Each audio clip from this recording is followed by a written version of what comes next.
Assalamualaikum warahmatullahi wabarakatuh.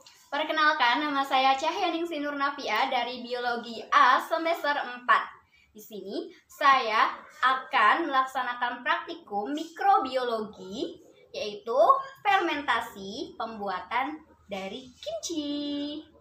Jadi kita akan mempelajari tentang mikrobiologi ya. Jadi di sini saya akan membuat juga bagaimana sih cara kita membuat kimchi. Nah, setelah membuat kimchi, kita juga mengkorelasikannya dengan mikrobiologi. Pasti kalian tuh bertanya-tanya kan, kok bisa? Apa sih yang ada di dalam kimchi itu? Kok bisa sampai bisa belajar biologi gitu? Khususnya mata kuliah mikrobiologi. Jadi belajar membuat kimchi dan juga belajar mikrobiologi itu ada korelasinya. Kenapa ya? Penasaran kan? Makanya kalian lihat pembuatan kimchi sampai akhir, lalu nanti saya akan membahas apa sih yang ada di dalam kimchi itu sehingga kita bisa mengkorelasikan antara fermentasi atau pembuatan kimchi dengan belajar mikrobiologi.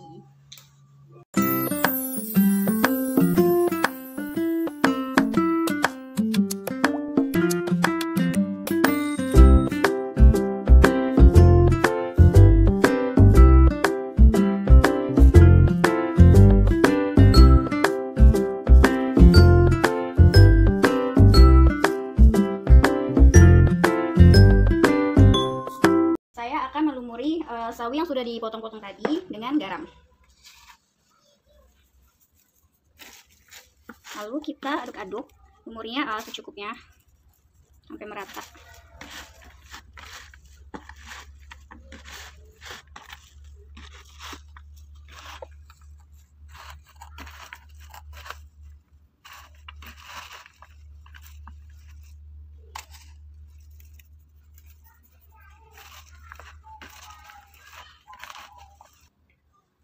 Sawi putih yang sudah dilumuri garam tadi akan didiamkan selama 2 jam. Kemudian 30 menit sekali nanti kita aduk-aduk seperti ini. Ini adalah wortel yang sudah dipotong memanjang. Sudah halus begini.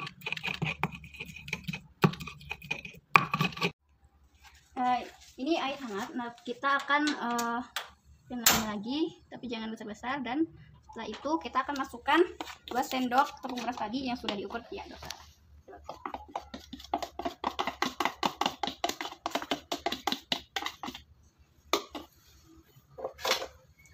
Kemudian diaduk sampai kental ya. Ini tepung berasnya sudah menggumpal seperti ini, sudah kental. Kita akan mencuci sawi ini sampai garamnya itu tidak ada gitu, sampai bersih. Kita akan mencuci sampai bersih. Kita akan menyaring ini sampai garamnya itu tidak ada di sawinya lagi.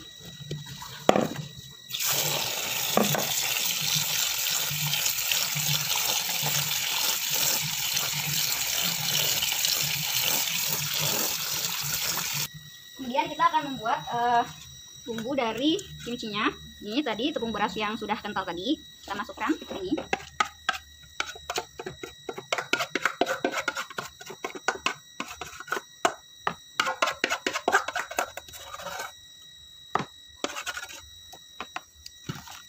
Kemudian kita juga masukkan bumbunya ini.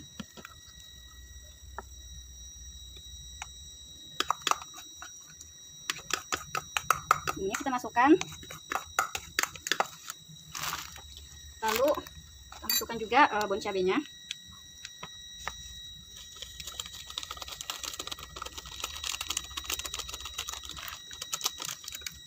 Ini sesuai selera, saya menggunakan saus tiram, saus tiram.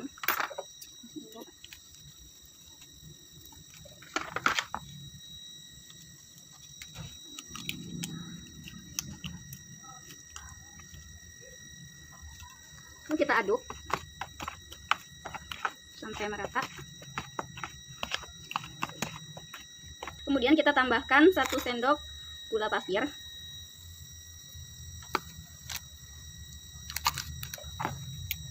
Lalu kecapnya juga.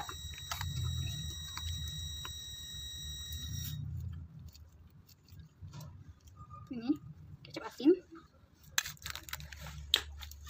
Kemudian kita juga aduk.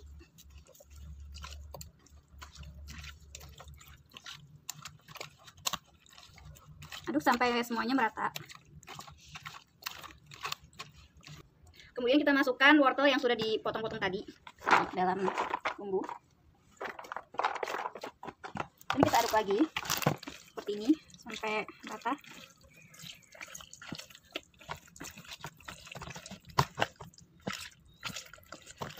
Lalu sawi yang sudah didiamkan selama 2 jam tadi akan kita masukkan ke dalam bumbu. Ini.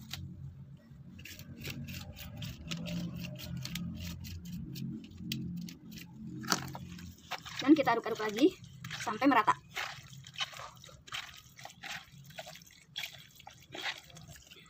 Setelah nanti kita aduk-aduk seperti ini, kita akan memfermentasikan kimchinya selama 2 hari. Kimchi yang sudah jadi ini akan kita fermentasi selama 2 hari. Ini kita akan tutup lalu kita simpan di suhu ruang.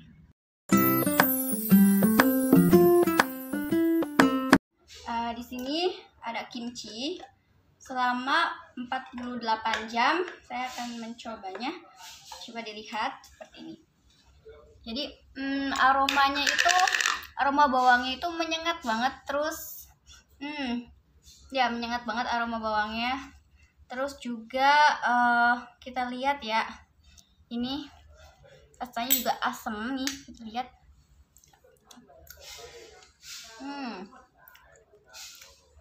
Rasanya tuh asam, segar gitu. Terus juga warnanya bisa dilihat sini, warnanya jadi coklat pucat gitu ya sawinya. Terus teksturnya itu agak lembut ya, lembut. Terus juga selain lembut, bumbunya tuh bisa dilihat, bumbunya juga tuh udah berair begitu bumbunya tuh ya, seperti itu.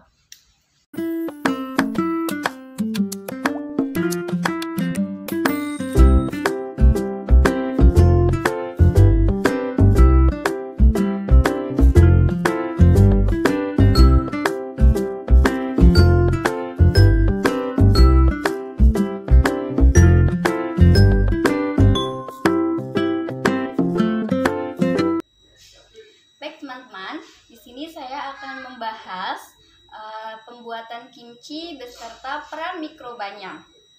Yang pertama, seperti yang saya jelaskan di pembukaan tadi, yaitu korelasi antara pembuatan kimchi dengan peran serta dari mikrobanya. Nah, pengamatannya yaitu indikatornya dari aroma, rasa, warna, dan tekstur.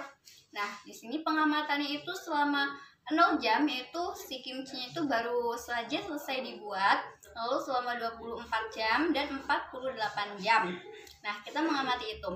Setelah itu, saya mendapatkan hasilnya dari pengamatan tersebut. Yang pertama ada pada indikator aromanya. Nah, aroma dari kimchinya ini, aroma bawangnya menyengat dan asam-asam seperti itu aromanya. Pasti kalian penasaran kan, apa sih yang membuat kimchi itu menjadi beraroma asam? Nah, itu karena peran serta dari mikrobanya. Ya, mikrobanya itu ada Enterobacter dan Flavobacterium yang membuat aroma kimchi tersebut menjadi asam, lebih asam ya. Selama 48 jam proses fermentasinya itu membuat si kimchinya ini menjadi asam. Lalu ada juga rasanya.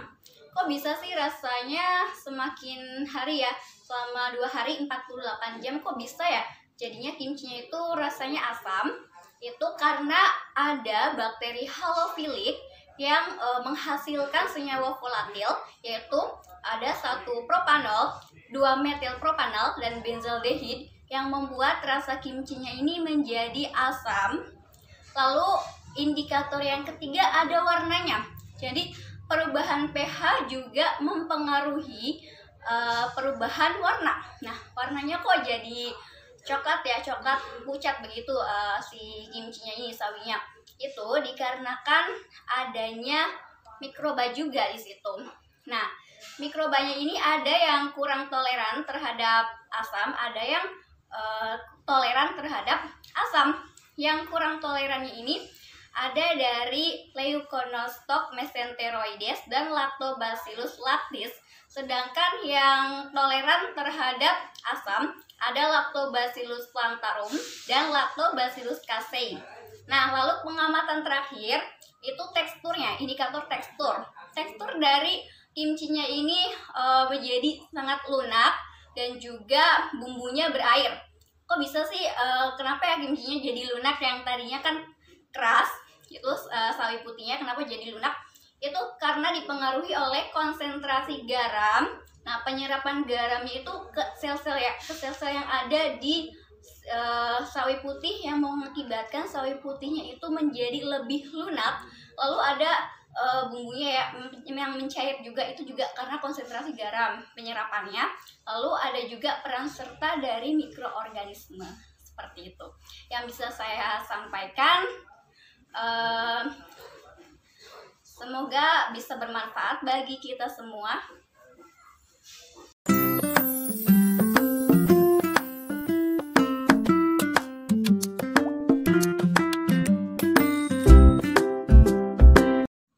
Terima kasih telah menyaksikan video dari saya. Kurang lebihnya mohon maaf. Wassalamualaikum warahmatullahi wabarakatuh.